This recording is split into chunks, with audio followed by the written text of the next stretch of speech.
Oke, di video kali ini kita akan menambahkan satu apa ya?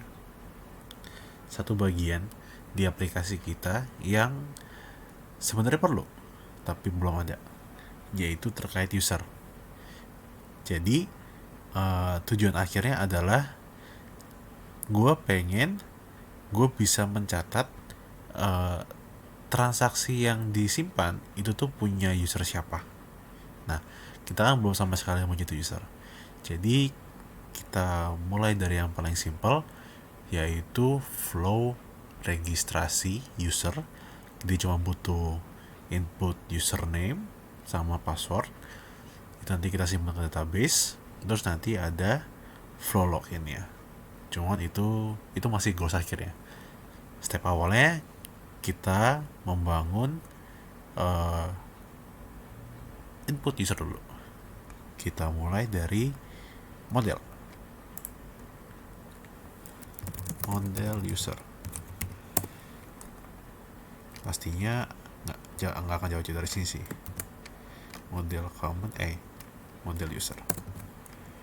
Kita copy dulu from identity import base model. Ini ID pasti perlu, field juga pasti perlu, identity. Terus kira-kira butuh apa lagi ya? Tadi butuh username, itu dia string. Terus selain username ada password, kita simpan. Terus name, nama. Oke, ada lagi nggak ya? Oke, cukup itu aja deh. Terus namanya ya user. Oke, ini udah. Sekarang kalau modelnya udah, kita bisa kita ngebayanginnya saat input ya. Berarti kita mau ke DTO user.py. Itu nggak akan jauh beda dari sini. Input user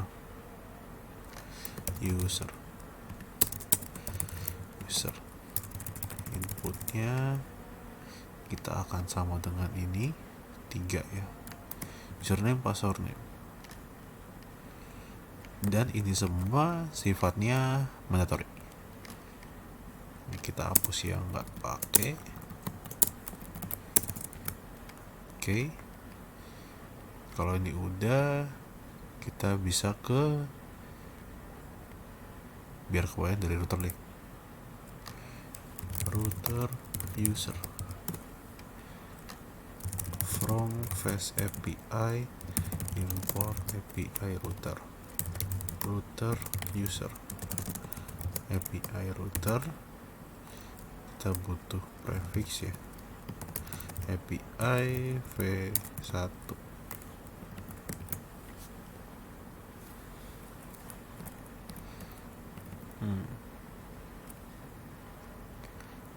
Oke, router kita post user dev register user.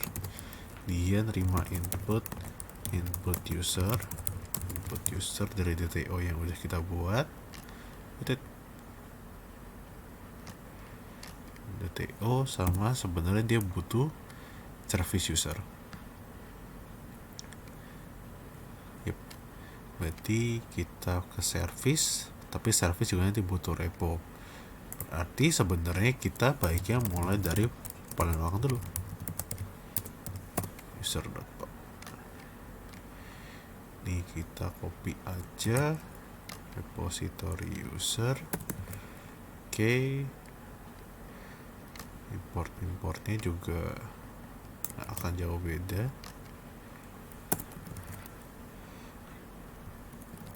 List kita nggak akan butuh parse object s, belum. terus ini kita nggak pakai. Terus nama collectionnya user, dev, insert new user, self input user, new user, input user.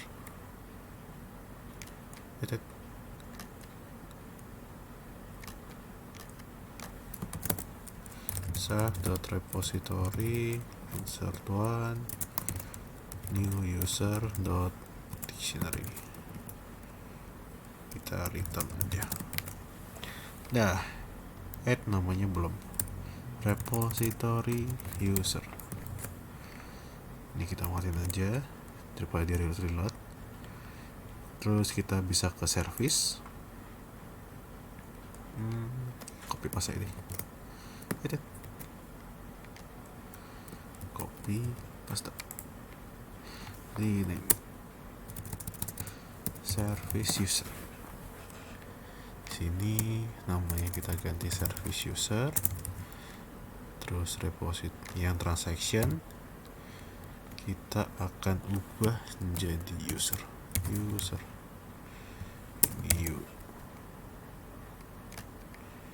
Oke.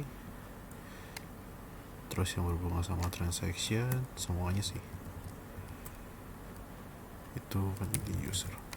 Kita nggak ada get list, kita cuma ada insert doang, input user. Oke. Ini udah, kita hapus yang kita nggak pakai, ini nggak pakai. Oke, ini udah service ya. Oke, ini kita tutup yang kita nggak pakai. .o transaction, repository, model, enum model config. Oke, berarti di sini kita udah bisa pakai service user.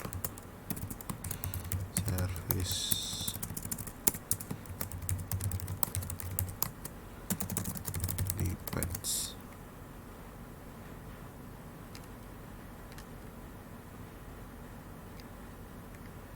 Oke, kita tinggal panggil service user, insert new user, input user. Kita langsung return aja, nge-echo aja. Oke, ini kalau udah berarti tinggal nge-register router user ke aplikasi. Jadi application include router usernya harus import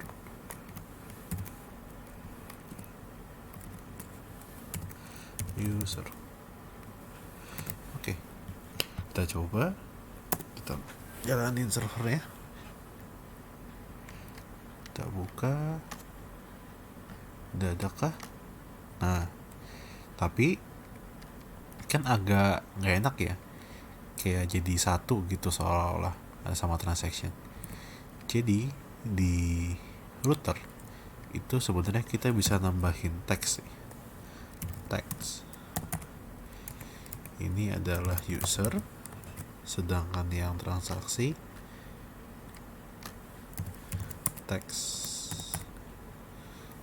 transaction. Nah, kita save, coba kita reload. Nah, ini kan enak nih, kepisah. Nah, kita coba yang register, request bodinya username, password, nama. Kita coba ya, username,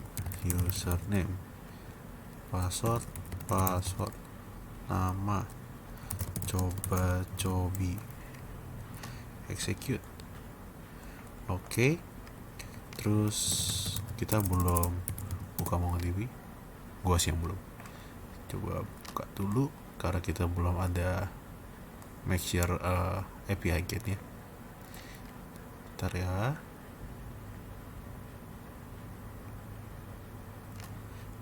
Oke, kita browse collection. Kita lihat collectionnya harusnya nambah satu baru ya. Nah, user. Kita buka. Nah, udah kesimpan di database kita. Terus sekalian aja sih, kita udah insert. Sekarang kita akan nambahin untuk register login. Login itu kalau sekarang kita baru mencocokkan input username sama password. Itu akan masuk di TTO user class input login base model username password. Oke, ini kita bisa ke router user. Sama kali ini kita mulai dari paling belakang dulu. Berarti di layer repository kita perlu ada yang ngefilter by username dan password.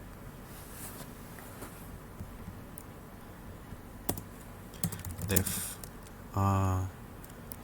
find user by username password. Self, ini ada username nggak sih? Kita bisa pakai input login.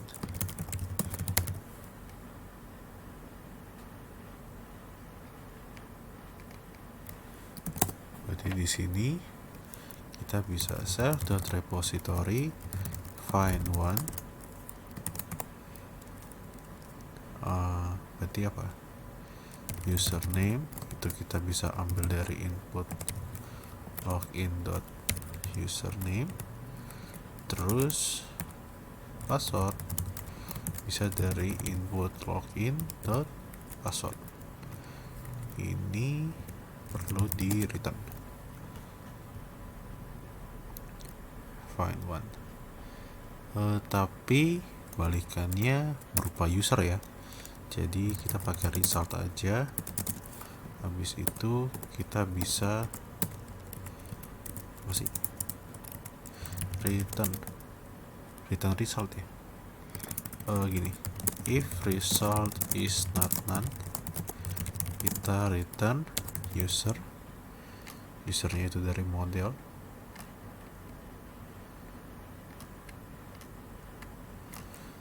parse object result. Tapi kalau dia none ya return none aja sih. Jadi dia sifatnya opsional ya, user atau none. Oke. Kalau gini ya sama aja sih, biar jelas none aja. Oke, ini di sisi repository. Terus di sisi service kita perlu handle nih def bukan input sih, login user self input login kita import result self.repository find user by username password input login. Terus di sini dia ada conditional. If result is none, perlu ngehandle kalau ngasih tahu nih user nggak ditemukan. Berarti kan kemungkinan salah gitu ya.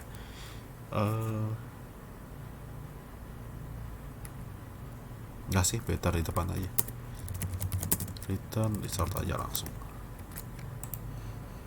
Ya, return di sini nih, biar langsung. Oke. Nah, di router usernya kita perlu ada yang namanya login /user login aja langsung /login input login input user input login.